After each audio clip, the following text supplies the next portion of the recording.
আসসালামু আলাইকুম। ওয়েব ডিকোডারে স্বাগতম। ভিডিওর টাইটেল দেখে আপনারা এত সময় বুঝে গেছেন আজকে কোন স্টক নিয়ে আলোচনা করব। তো চলুন শুরু করি। তার আগে বলে নিই, পুঁজিবাজার ঝুঁকিপূর্ণ, জেনেও বুঝে বিনিয়োগ করবেন। তো আমরা মাগুরা মাল্টিপ্লেক্সের ফান্ডামেন্টাল ডাটা দেখতেছি, সব ঠিকঠাক আছে, পজিটিভ আছে সব কিছুই। তো চলুন আমরা সরাসরি চার্টে চলে যাই।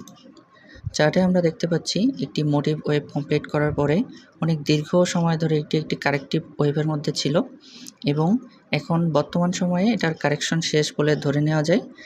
এখন প্রাইসটা উপরের দিকে যাওয়ার চেষ্টা করছে। তো আমরা যদি এখানে এই পুরাটা একটা বাইরেন্স ধরি, 83 টাকা 50 পয়সা থেকে 81 টাকা 80 পয়সা পর্যন্ত এরকম, তাহলে আমরা এখানে যদি এন্ট্রি নিই আমরা অনেক ছোট স্টপ লস পাবো। আমাদের স্টপ লসটা যদি আমরা 81 টাকার দিকে রাখি, তাও আমাদের 2.5% মতো স্টপ লস থাকবে মাত্র, এবং টার্গেট থাকবে চ্যানেলের উপর পর্যন্ত যদি রাখি, তাহলে এখানে আমাদের টার্গেট এই টপটা পর্যন্ত রাখলে 14%। তো 14%-এ 1 লাখ টাকা ইনভেস্ট করলে 14,000 টাকা একটা ছোট ছাগল তো হবে, কিউট একটা ছাগল হবে। আপনারা চাইলে দেখতে পারেন। আর স্টকটার কিন্তু লং টার্ম টার্গেট অনেক বেশি, এটা অনেক দূর, অন্তত রিসেন্ট হাই পর্যন্ত তো যাবে, যে মেজর ওয়েভের হাই।